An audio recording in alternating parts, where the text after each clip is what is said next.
From Cypress Radio in Cypress, Texas, you've tuned into the Special Ed Section 504 Radio Hour, and I'm your host, Louis Geigerman. Welcome back. This week, I have a dear friend, colleague, advocate that, like I said, we've known each other. I don't know how long we've known each other, Rob. We've known each other a long time. I started doing this in 2007, and that's when I started going to COPA. So I think I met David first, and then you. Yeah, absolutely. So it's been a while. Yeah. So yeah, like we said, we've known each other since 2007. So we've been around, and I called you an advocate. Let's call you an educational consultant. How about that? Good. That's wonderful. Thank you. You're welcome. Okay. Robin established a company called Lighthouse Learning and Resource in honor of her sister, Lori Lorraine Rettie, who died in 1969, tragically, at Willowbrook State School, which is a state-supported institution for developmentally disabled children. It was located in a remote area of central Staten Island in New York City, and residents experienced, it was documented that residents experienced unethical and inhumane treatment that went unchecked for years. And it gained notoriety in 1965 when Robert Kennedy toured Willowbrook, claiming it wasn't fit for animals and called it a snake pit, which was horrible. In 1972, a young and upcoming journalist, Geraldo Rivera, who we all know, publicized unethical medical studies, horrific living circumstances, and conditions of abuse, and it earned him a Peabody Award for his distinguished broadcasting. And it was called Willowbrook: The Last Disgrace, which was awful. Only that were true, right? Yeah, and for sure. Okay. And in a response to Rivera's report and public outcry, 3 years later, the very first law protecting the rights of individuals with disabilities, Public Law 94-142, which is known for educational handicap, which became IDEA, was passed in 1975. 4 decades later, the progress that has been made on behalf of individuals with disability has emerged as being stagnant. Lighthouse Learning Resource goal is to continually watch over individuals with disabilities through a variety of useful measures as we strive to be the hands, feet, and voice of those in the past, present, and the future. And we're grateful to the heroes before us, such as Dr. Michael Wilkins, Bernard Caraballo, and of course, Geraldo Rivera, for their successful efforts to bring about change. And I'm also going to throw in there Greg Grugan here in Houston, Absolutely. who has been an absolute champion for scenarios here in the Houston area. Yeah. So, Robin, I know I had you on the show one time before with Charlotte Carter, it's been a few years, but welcome back to the Special Ed Section 5. I'm glad to be here with you, my buddy. Yeah, you are my buddy too. So Robin, you're doing something kind of interesting today. What you're doing, as I understand it, and I'm kind of late to the game here, but what you're doing is you're doing kind of a deep dive and tying sensory to neurology and how students and how the brain functions from that in the schools. And we want to do a deep dive into this. Did I? Yeah, you've got it fairly right on. Right. It was called senso science, and I'm not quite keen on the website I picked because it looks like I'm trying to promote products, and that's not it at all. I'm promoting the science of behavior. Yeah. And it's senso-science.myshopify.com. Right. But what it is a full website, an extension of Lighthouse Learning Resources that dives into neurology and the brain and body connection. and how we tend to look at the superficial level of behavior and do simple measures thinking that we are managing the kids' behavior. I have, after 20 years of beginning in 1999, 2000, in a Cy-Fair ISD school, Sampson Elementary, wonderful principal, Cindy O'Brien, got to give her a plug, allowed me to come off out of nowhere with this sensory approach. And she questioned it, of course, but and I learned from a dear friend in Ohio, Annette Davis Cramp. She and I went to high school together, and she was the superintendent of Medina County for MHMRA. Okay, so we are both passionate, like you are, about individuals that are challenged in a variety of ways. And Annette was a trainer for Snoozlin, which was the very first sensory approach to reaching individuals with disabilities. Snoozlin is a Swedish term, means to calm. So in other words, we have to create calming environments in order to capture someone's attention. As you and I know, Lou, and due to no fault of classroom educators, it's just a lack of training and people aren't doing this. You and I know that those school buildings, campuses, classrooms are incredibly busy. They're not calm in most circumstances. In comes a child with a home life that may have created trauma, or learning challenges that haven't been identified, a child that is just living in fear. And when they walk into that environment, that fear is exacerbated.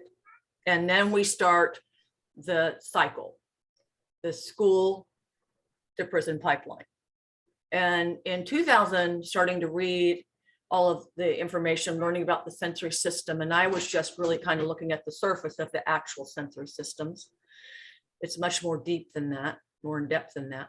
But anyway, I was concerned with the way we were approaching beautiful people.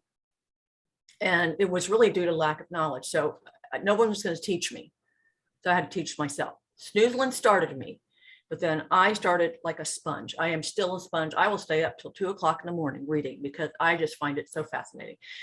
Anyway, I implemented the basics in the early 2000s. And I was given students that people said, be ready. They're going to rip up your room. And I had resource. No one ever ripped up the room. There was no challenges that I experienced behaviorally with these kids that weren't easily redirected. And we had a sensory friendly room. There was a calming area, and they were taught using visuals, like, a visual social story. Carol Gray, have to give her the kudos for this, that said, it's okay if you're upset. And here's where you could go to calm. Never saying, don't, this is not right, you need to try, you should be. It's validating their feelings. It's saying, here's where you can go to calm.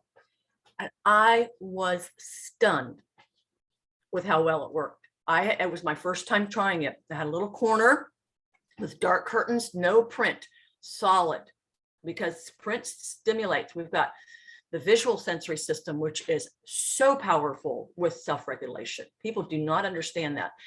Hyperlexia, the person who reads the room and can't focus because they're looking at all the things on the walls.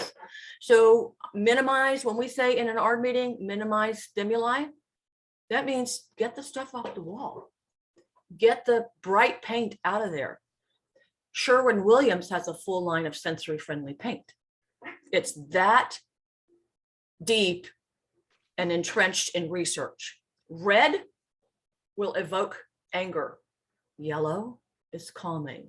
But for classroom environments, either a pale gray, like a pale forest celery green, or a pale coalish blue. Those are researched and proven to create calmness. Lighting matters. You have light filters that you can put over. Unfortunately, the fire marshal has come in and said, even though these films that they have magnetics to stick up on top, they are fire retardant and approved by actual fire code. But in Texas, we have a different opinion. So some schools won't allow it, some will. But any way you can reduce the lighting. So the first thing that I started realizing was that I needed to create this environment that made somebody feel safe. So they're coming into my classroom from I don't know where. I don't know what did they eat this morning. I don't know what. And this is for general ed and special ed. This is not one program area, not at all. So anyway, they come to the classroom, and the minute that it's calm, the child is calm. And then we can start learning. So that's how it started. If you wanted me to go on a little further, I will, because that was just the beginning. So, okay, I'd like to go a little further, but let's get into the science of it. Yeah. Yeah. So started studying, and I realized my question, how do the sensory systems, where are they? It's not just the 5 senses that we think of. There's many sensory systems. In our mouth alone, there are so many. But for educators, we can focus on 8. And the 3 that many do not know about is proprioception, which proprioception is between the joints and tendons and muscles. Neurologically, information should follow a neural pathway from the brain, through the brain stem, down through the spinal cord, through the central nervous system and peripheral nervous system, and I'll tell you what that means in a minute, to go down and help a child write. Those who are challenged by proprioception, if I could give you a visual, it is equal to almost feeling like that your head is a balloon and it's tethered. It's not in sync with the body. And so the messages for proprioception are not getting down to the body. This creates fear and uncertainty of the body in space.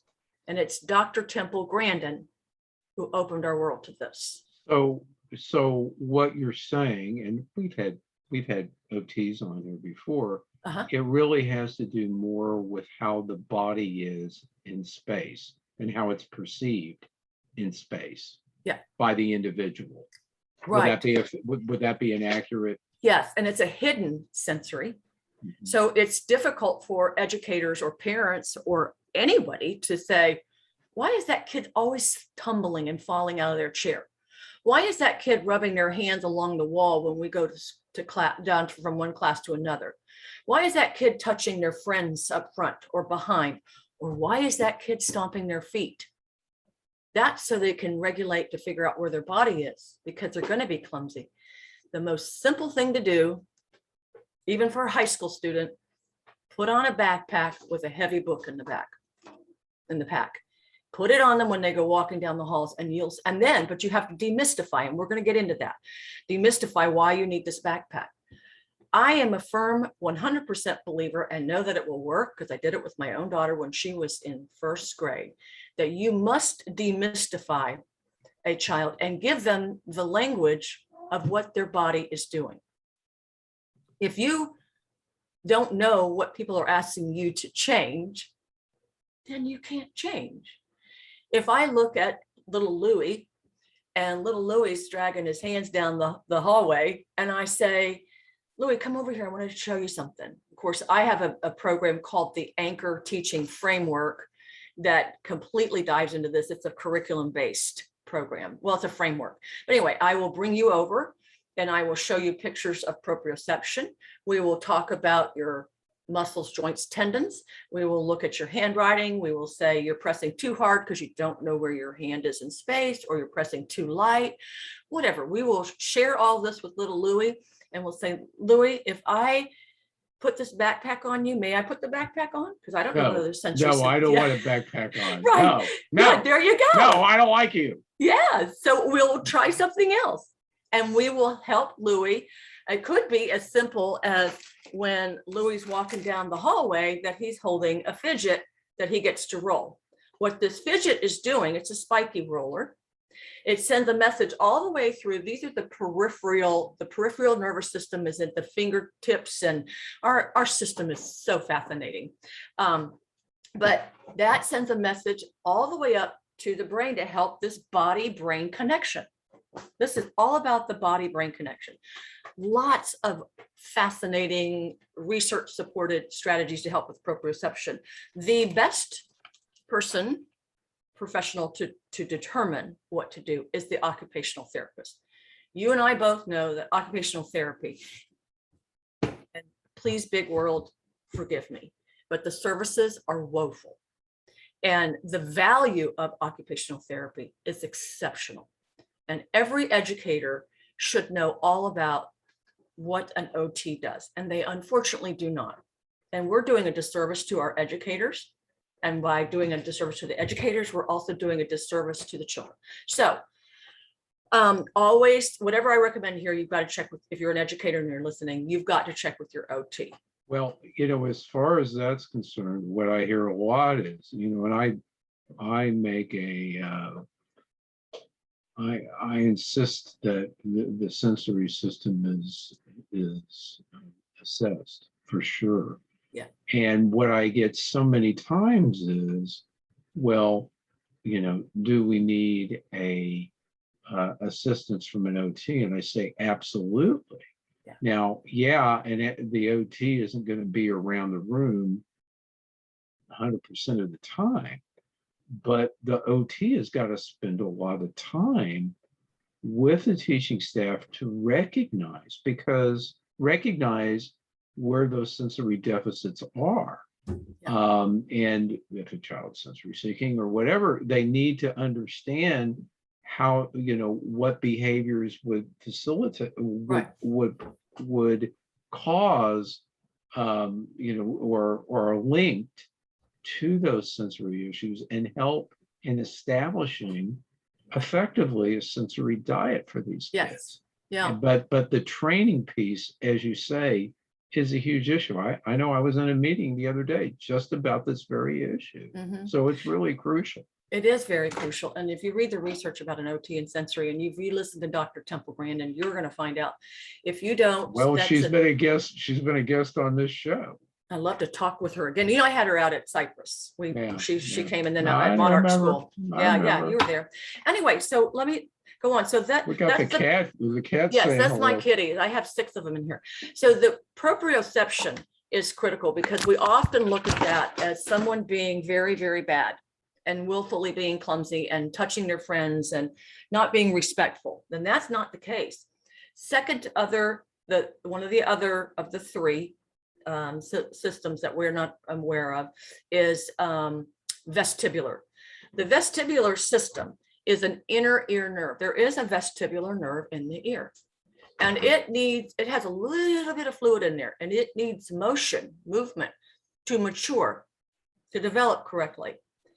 What we've done through the years is more sedentary classwork, less discovery and exploration and movement. That's why the last 5 years you've seen different companies come out like Go Noodle or different yoga things. And then we're also looking at mental health. They even started to increase movement again. But we're looking at, there's research out there, OTs concerned with the fact that, there's a decade or so of children that did not get the movement they need. And they've seen an increase in this vestibular and proprioception needs because these kids did not get to move like they should. So, it's really in depth, but, and then that's the third one, which is Dr. Kelly Mahler, Mahler, out of Canada. She was at the World Autism Congress that we had, that I helped support here in America. She's phenomenal. And she focuses a lot on interoception. Interoception or interoception, I've heard it said both ways, but here is what it does. It is what every human being has. It is the organs in our body are going to warn us when we're feeling threatened. They do. Your heart starts to pound. Your fist might clench. You're grinding your teeth. you're feeling all these symptoms. In some cases, it can be where a child doesn't recognize their internal, hang on, it dropped something, their internal symptoms. And what happens then is they go past the warning signals and have a full meltdown, an explosion, if you would. And that leads me to Dr. Ross Green, who you've had on recently. I've done some work. I had his documentary, The Kids We Lose, here in Houston. So anyway, followed Dr. Ross Green in 1999, 2000, The Explosive Child, the first book. I love that book. It was my behavior Bible. For sure. But anyway, that explosiveness, it doesn't matter if you have autism, a neurological challenge, or just, it doesn't, label doesn't matter. It's understanding what's going on. Reading that book was life-changing. So what I would do when a child was going to have, I didn't know about interoception or proprioception in the early 2000.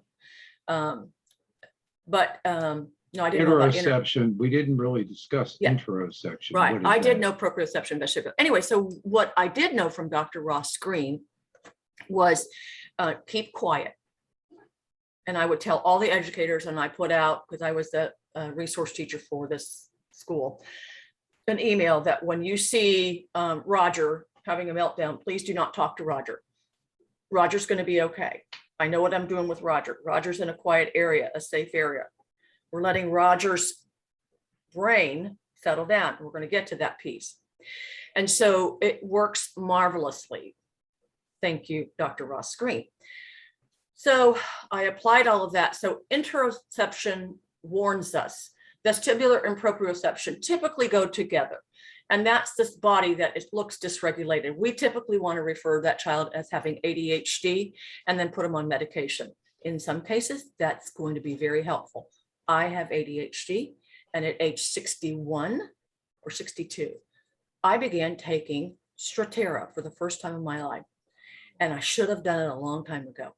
But I also have vestibular proprioception needs. I've had them forever. I'm incredibly clumsy. And I also have a high sensory system to smell. So let me get into, the other 5 senses: smell, taste, hearing, sight, touch. Touch has 3 actual responses. We don't need to go into those, but just know that touch can be, if we just think of it as overall, touching something could be proprioception, or being touched. 2 separate sensations in the body. Some don't like to be touched, and that can create aggression. So if you don't know this and you think that kid just hauled off and hit little Louie for no reason, there's a reason. Now, is it okay for that kid, Roger, to hit little Louie? No. So I'm going to back it up and teach little Louie about his sensory system. All 8. Why didn't little Sally hit little Robin? Oh, I'm going to get there. The girls are coming out. Oh, okay. The girls are quiet. They're sneaky. You know how we are. So eventually, now let's look at we're going to talk about the brain. All right. So those are the 8 sensory systems. And then I've mentioned the central nervous system and the peripheral nervous system. They are together. They are the largest nervous system in the human body. And they are the connectors between what we sense, feel, touch, engage in our environment through all our senses, everything. And they send messages to the brain. And this is autonomic. It's happening. You can't stop it. There's nothing, it's a system. And so it goes to the brain. This is where I started to get curious. What's going on in the brain? So I have done so much research in the limbic system. Now, one of the best, I just love all these people I get to read, and I'm sure you've read a lot of them too, but one of the best is Dr. Dan Siegel, the upstairs, downstairs brain. So what Siegel says, and it's just such a great visual, you can do it with any child. So he says it's like at the hand. So here, the 3 main parts of the brain that we have to look at is the brain stem, okay? And then the limbic system and the prefrontal cortex. So here's the brain, okay? And it should look like this. Here's your brain stem. This is the spinal cord, peripherals out here, central nervous system, everything's working, messages are going up, it's going, the cerebellum, motor control, all these pieces. And it goes to the limbic system. And it should, this system is designed to relay messages. So let me open up this little bit. So here's the limbic system right here. And in the limbic system, there is still controversy about all the components of this system. But I focus in on just 3 or 4. So I'll explain those in just a minute. But in here is the amygdalas. There are 2, or amygdalae, either way. There are 2. They're small, almond-shaped, very primitive, have been in the brain since Sally and Susie were on Earth. So this area is it's purposeful. It is our warning signal. Fight, flight, or freeze. You cannot stop this from working. It's going to do its job. If it feels threatened, it's on. So then the prefrontal cortex, science is really looking more closely at this. This is what some people call kind of like, it's not new, but the new brain. It's new exploration of this part of the brain. The prefrontal or the frontal cortex, okay? And the prefrontal cortex, this is executive functioning, decision-making, planning, organization, all of those things, okay?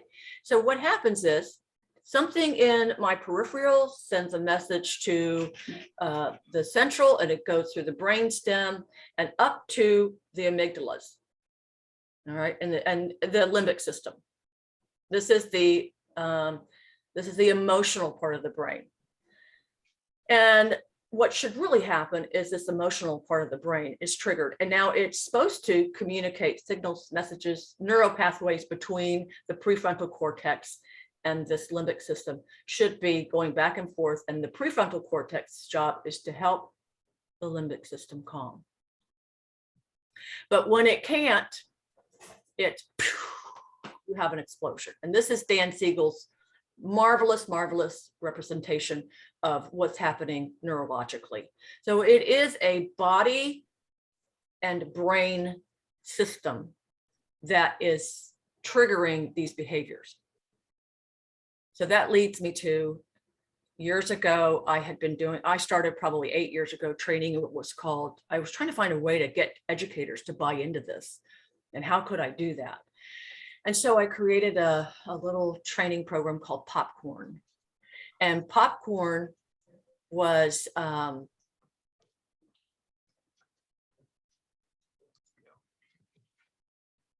so I needed to find a way to get educators to buy into this. I was doing it on my own with tremendous success. And I'll be honest with you, I didn't need to hear, oh, Miss Rettie, you do such great work with these kids. I didn't need to hear that. That was no disrespect to anybody, but it was empty. It didn't offer the children or the educators what they need to know to help these children. We've got to interrupt the school to prison pipeline. We have to. And it's higher for the brown and black children. So anyway, so I created a thing called Popcorn. And I would start my sessions with low lights. Attendees would come in and be very calm environment. There was nothing I usually, if I got a room that had stuff on the walls, I tried to minimize real quick in whatever room I was presenting. And I would speak softly and I would share some things. And then I had a popcorn machine and I would turn on the popcorn. And then suddenly the attendees, they didn't know what was happening. We start to hear the pop, pop, pop, pop, all this noise. And then I'd go over and open the blinds to the windows and I'd start talking really loud and this popping, and the smell. Okay. And they're all like, what is she doing? And I said, this is what we're doing in our classroom. We have got to minimize the sensory sensations and create a safe environment. If a child coming into your classroom doesn't have an anchor, doesn't feel safe, you're not going to be able to develop trust. If you can't develop trust, you're going to continuously have a battle with the child. It's just, that's fact. So P in Popcorn means presentation. The presentation of the classroom, sensory friendly.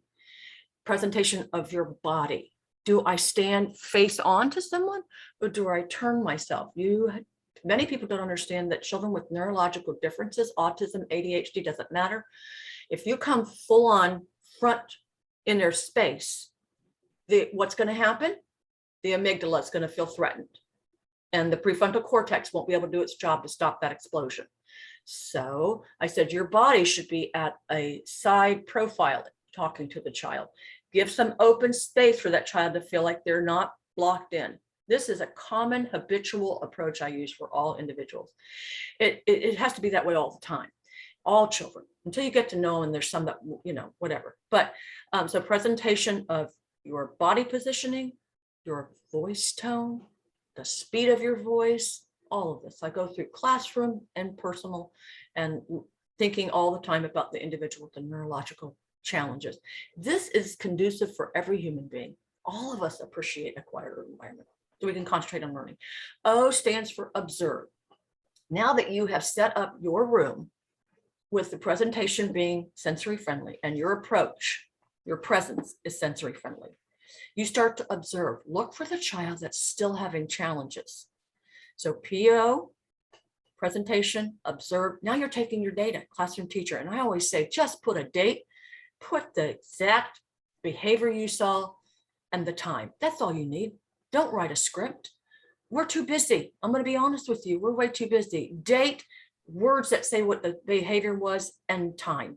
Does it matter? Does it matter what the activity was? No, because you're going to know by the time. A teacher will know at 10:15 we were doing math. So does it matter in the long run? Absolutely. Is math a challenge? Look at their IQ. Are they low visual acuity? We don't know. So yes, in that regard, but not as data collection time. So then now you have everything ready. Presentation, observe, and plan. You're going to go to your team. You're going to go to the occupational therapist. You're going to go to your principal, your AP, your school psychologist. Many teachers don't know who their school psychologist is. You're going to go to all these speech pathologists and you say, look at my data. Look at my classroom.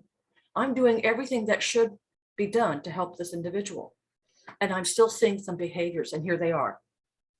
Then the planning will include sharing with the family now, once you get information from your team. Sometimes for teachers, I'm going to always stick up for the teacher, because when we try to present this stuff, they'll say, Miss Rettie, it's your classroom. You need to go back and take care of little Louie and Sally and Susie and Roger. Your classroom, you do it. Okay. Well, I'm just going to keep collecting my data.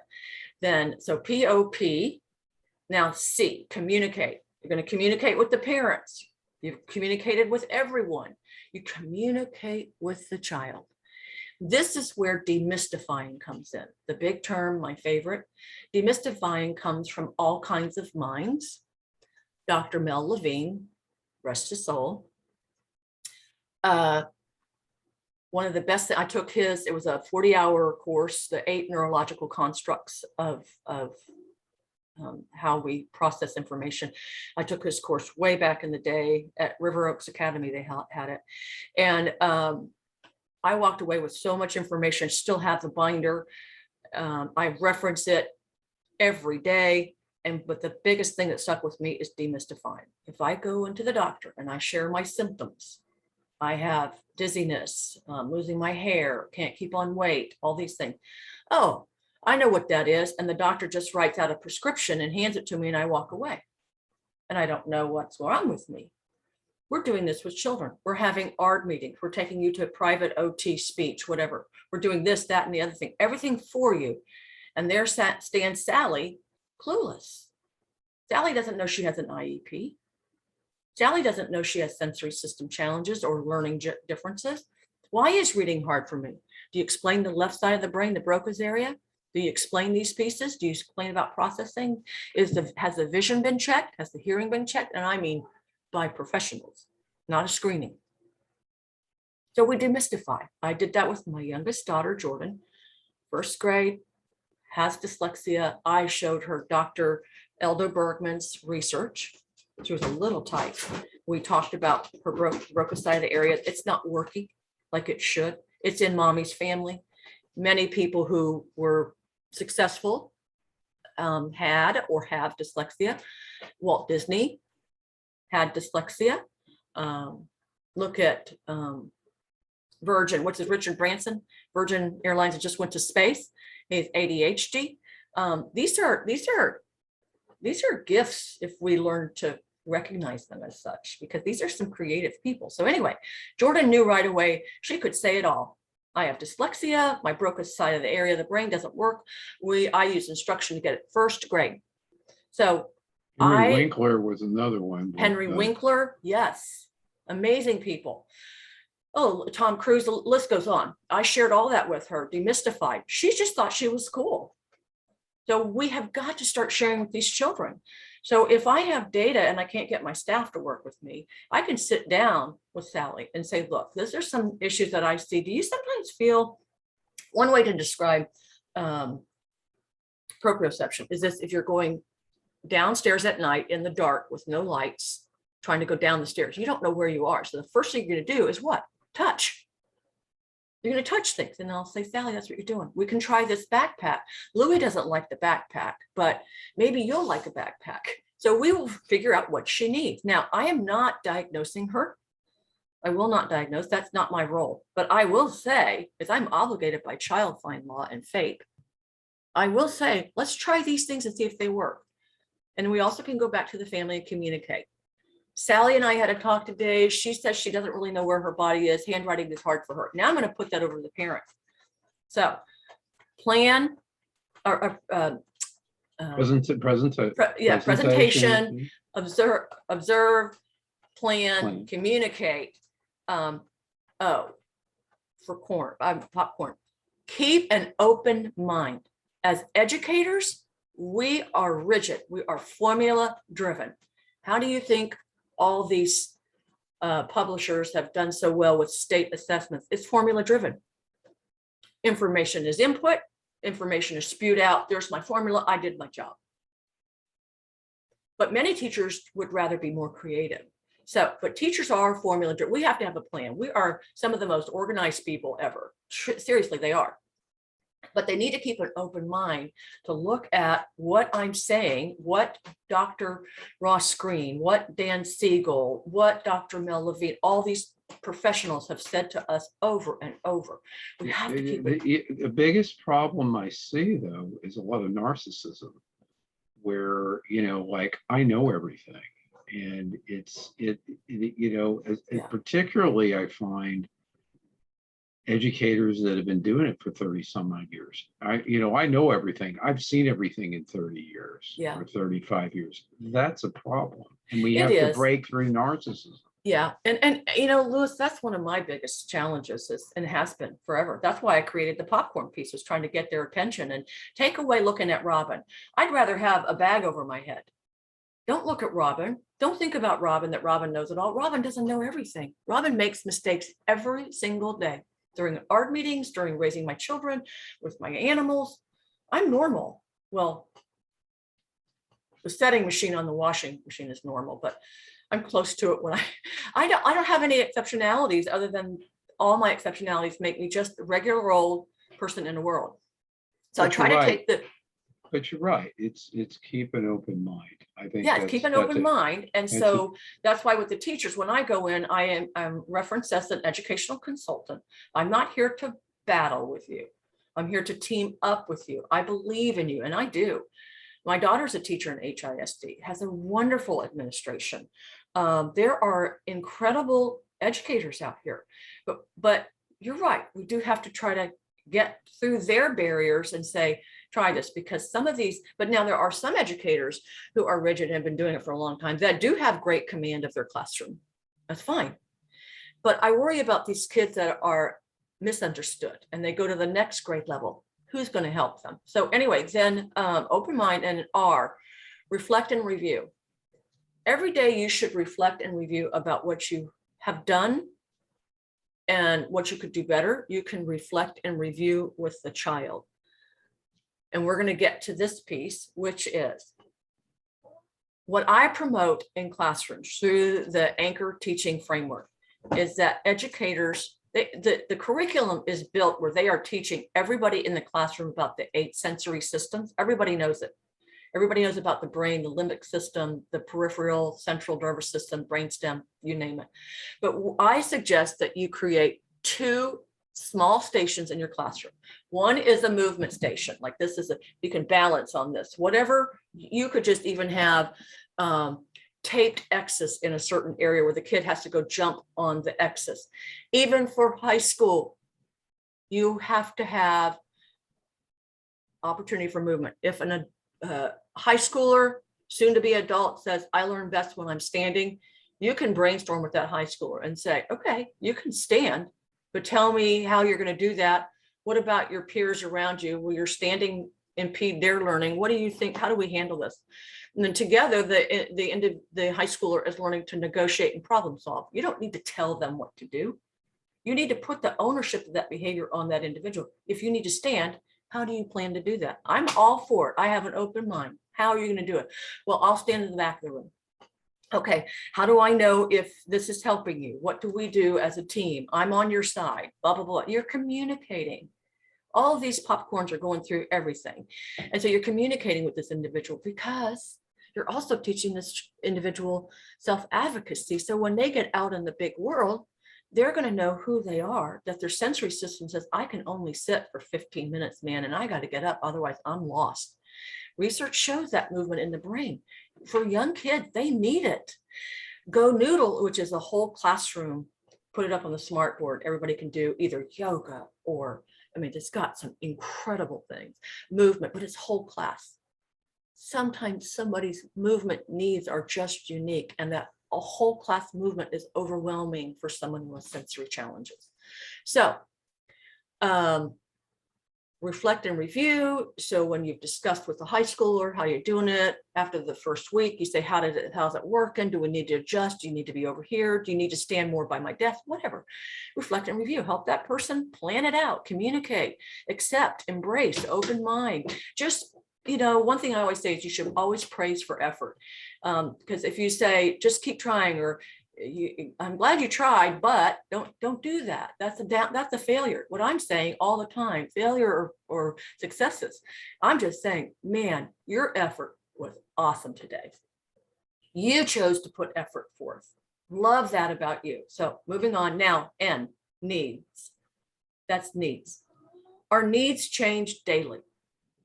So what sensory system, what sensory approach you're using for a particular child that worked yesterday doesn't work the next morning.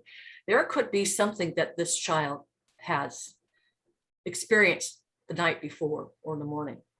They're hungry, whatever it might be. Okay, so then the other thing you should have is a calming station. So you have the movement station, however way you do it, and then you have a calming station. I have on my sensoscience.myshopify.com a see-through tent that's collapsible. You can move it anywhere.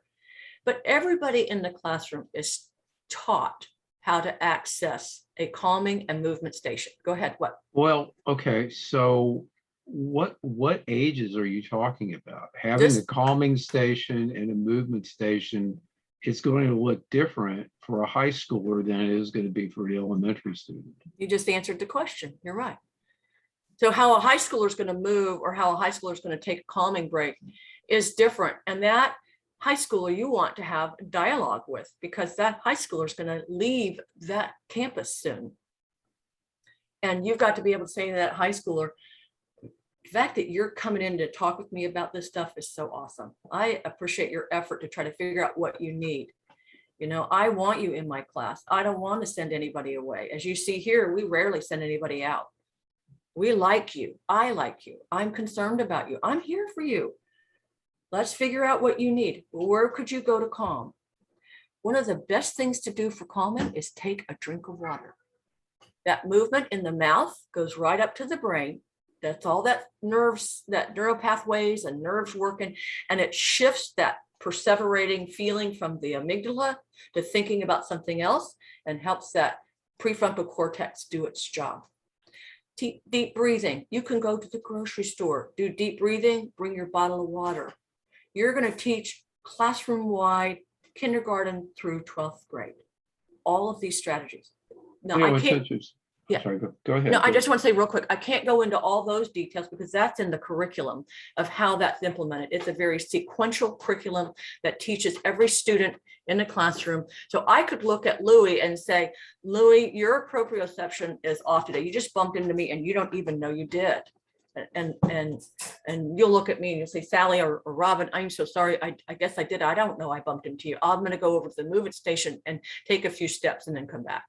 You know, Instead, it's interesting. It's yeah. interesting. It's interesting that you bring you mentioned the issue about drinking water. That just Issue of what? that you said taking a sip of water. Oh, yeah. Because I remember when Ben was a kid, and one thing I remember in high school, I think it was college algebra. I'm pretty sure it was college algebra. And the teacher was a retired engineer. And he said he could see him getting, getting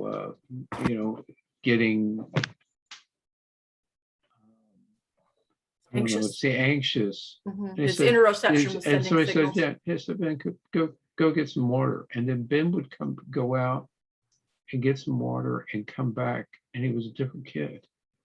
He was a different kid. It's like, Yeah. it was like a light went off in his brain, and it was like boom. So interesting, because It's scientific. I remember.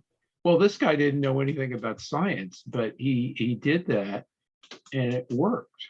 Yeah. It can work for kids. It does. It does. And when the older a kid is, and even when they're really young, I'm talking even kindergarten. I did it with Jordan. She was in first grade. I'm going to talk to her about what's going on, and I'm going to give her the insight, demystify, and then I'm going to give her some strategies and tools. And then I'm going to say, when she comes to me and is cranky or whatever, I'll say, what is your plan? So one of the things that in the anchor teaching framework is there is a sensory inventory that they do. This is all informal. I'm not an OT, but I'll tell you what, OTs are constantly telling every classroom teacher, here's what you do it on your own. Okay, I'm going to do it on my own. We're all going to do it on our own. And then what we have then is accurate data to take to an OT and say, this one really needs some more support. And hopefully what we can do is redirect some of these kids to realize that they have value, that they have control of their behavior. They can't control what happened at home, but they can control how they respond. And we're giving them tools for life. So anyway, several research-based strategies are taught. First, in anchor teaching framework, every student explores all 8 sensory systems. There are visuals, there are activities to do, just the simple taking your hand, like your arm like this, and slightly, don't touch your arm, go over your arm. That is the feeling of sensory touch that some might feel, oh, that bothers me. There's little activities that we do, but the strategies that we teach are, first of all, we're going to sit down with the child that my data shows. It's not going to be every kid. Now we're narrowing down in our classroom, and every kid understands now that Sally's having challenges, but it's not Sally. Sally's lovely. Sally stays in class. It's okay that she has the explosive. We love her. We want her here. That is SEL. That's social emotional learning. That is equity. Don't leave. Stay here. We love you. Just go to the calm area. Go take your deep breaths and drink your water. Stay with us. This is what we're teaching. We should be teaching. Hey, buddy, I get it. A senior. I get it. I get it, Roger. You're freaking out, man. I know I've had a bad day too. Just go over there in a calming area. If you need to see me at lunchtime, we can hang out. We need to not teach SEL. We need to do SEL. And the only way we're going to figure that out is by knowing what's going between the brain and the body. So strategies we teach, visuals. Everybody knows about visual strategies, okay? I call them visual cues because those are ways that I can teach somebody quickly. So in the age of technology, I'm going to keep, little Louie in from recess for a moment, and it's going to be a bonding time. Louie, can I have time with you today? I just really like you so much, and I want to work with you on some ideas I have, and then you'll get to go back out. I promise you'll get, and even one day I'll give you an extra recess time, but just trust me on this one. So I've already tried to build trust because I have a safe learning environment. So Louis stays in with me. We talk about, I know sometimes you fall, you do this, I know you don't mean it. You know, we've talked about proprioception, vestibular, you know how to access the movement, you know how to access the calming area. I'm so happy about your effort. Let's get a plan just for you. So Anchor has, where individuals have a graph that shows, and I'm working with Non-Parel, hopefully they'll get this together, that creates a spreadsheet for every child, and then it's populated into school data that we can see what children, we can look at the data to see so many things that John Bound was talking about. Could we see that it's activity driven? Could we see that it's sensory driven? Can we see whatever it is? Okay, we would populate that data to look at specific areas of need. But visual is what we can do right now. We know that when looking at Dr. Ross screen, when you're exploding, Dr. Siegel, you're exploding. I can't talk to you, but I can quickly do this. If you can't remember what to do, I can show a visual. This is what I'm going to do one-on-one with Louie or Sally. And this is the social narrative. With an older person, we're scripting it. I am literally sitting down with that person next to a computer, and that I'm going to, and I've got a bond with this person. That's why it takes several weeks before you really get into what I call, it's called an individual action plan. And the IAP is where I'm going to be bonding with the high schooler or middle schooler, and we're going to talk. What could you do? Let you type it in. You type in. Now I'm pushing the responsibility over him. How many kids have an a BIP, a behavior intervention plan, that you and I created? We created. I don't want to create the BIP anymore. I should never create a BIP. That's why I have parents all the time. No. Did you ask Sally and Louie what they want? Well, that's what Ross Green's been talking about forever. Yes, it's true. So anyway, a high schooler sits down, they map out their script. They get a copy of their script. I have a copy of their script, and we reflect and review it at the end of the day or the end of the week. Or if I notice the student's still challenged with something, I'm going to step in. The other great thing is video modeling. We know video modeling is incredibly supportive of learning. Scott Bellini, get in there, show what they can do. None of this is about what you can't do. I'm going to give you what you can do. So like in this little kids book, this is just a little thing, just a visual I use for training, is it says what I can do with my hands. I can. And that's what video modeling is about. Show what you can do. So we're engaging in visual cues, social scripts. I can't say stories because that's Carol Gray, but look at Carol Gray and apply her strategies. They're top notch. Video modeling, role play, act it out. So when you're doing the role play, you're going to video model, and you're going to show the student what they just did. Man, look what you did for yourself. Look how you take care of yourself. You see all that pushing. Do the positives. Yes, do the all negatives. of it. Never go on to the negative. It's pointless. It doesn't work. Doesn't. It will not work. You just did that for yourself. How do you feel about yourself? I know I'm excited about you. Are you excited about you? Look at you. This is you. You rock the boat. And so then this video can go home to the family. I'm going to work with a new family this weekend. We're going to set this up at home for their little buddy. I feel this buddy is going to do incredibly well. The other thing is, one thing I've created, because we're in the midst of COVID, but this started before COVID. We have a lot of kids with increased anxiety.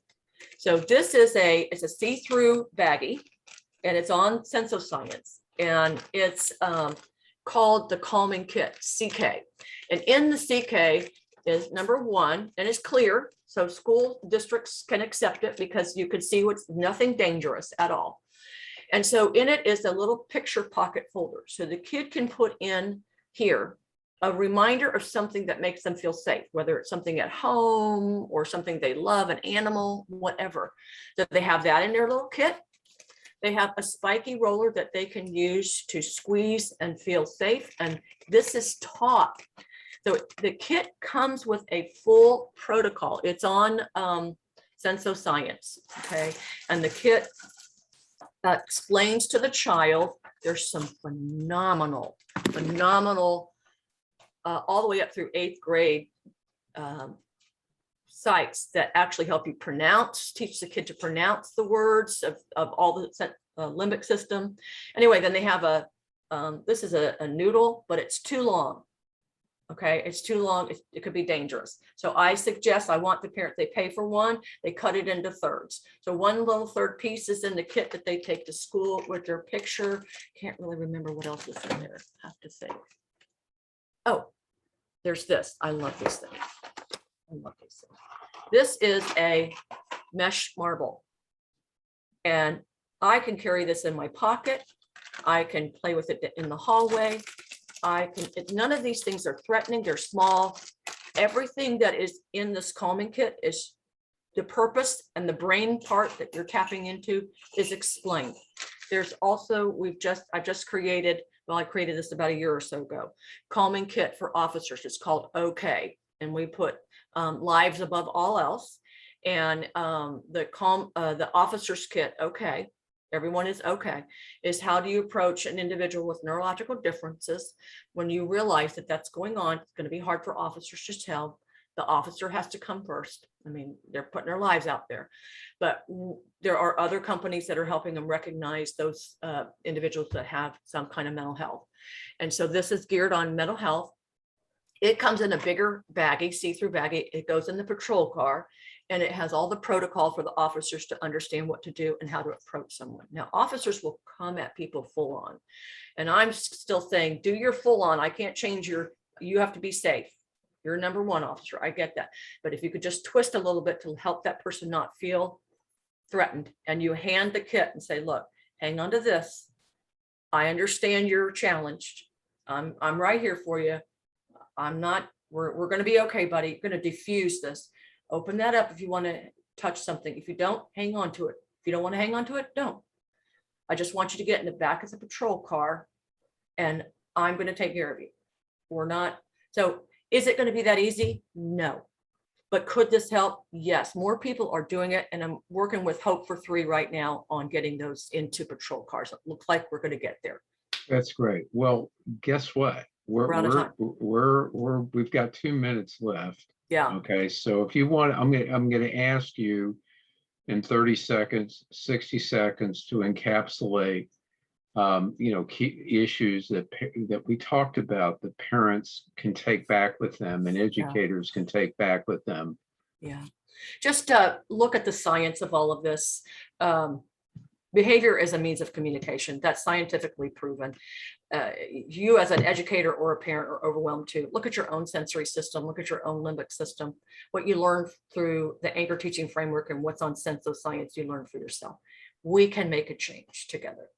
What is the website that they can go to for this? It's Senso, SENSO -science, SCIENC dot, I have to do the visual, myshopify.com. It's also listed on my Lighthouse Learning Resources website too. So okay, it's all there. And but it teaches the whole thing. So once again, the website is Senso-science, senso-science.myshopify.com. It's SHOPIFY. Yeah, Shopify. Mm-hmm. .com. Well, Robin, this has been a very interesting session. Yeah. I appreciate you coming on. I hope people will be able to apply this and use that because it'll make things a lot better for kiddos. We are in Dickinson ISD, so we're starting. It's down here in Texas. Well, this is Louis Geigerman with National ARD IEP Advocates. Our website is NARDA, NARDA.org, NARDA.org. If you'd like to contact me through my business, it's National ARD Advocates at gmail.com, National ARD Advocates at gmail.com for advocacy. If you want to contact me about the show, go to SPED Radio, SPED Radio 103.5 spedradio103.5 spedradio103.5 @gmail.com. You can also tweet me at LOUISNARDA. This show is on cypressradio.org. This every Saturday. The show, the station exists by donation. So go to cypressradio.org and make donation for any amount that you'd like. Basically, I'm archiving new shows on my YouTube channel at Sped Radio, SPED Radio on YouTube. So once again, Robin Rettie, my buddy, my friend, sometimes my confidant. Thanks for coming on to the show, and we will look to see you again sometime. Yes, yeah. And I'll see my audience on the radio and the internet. Have a great day. Thank you, Lou.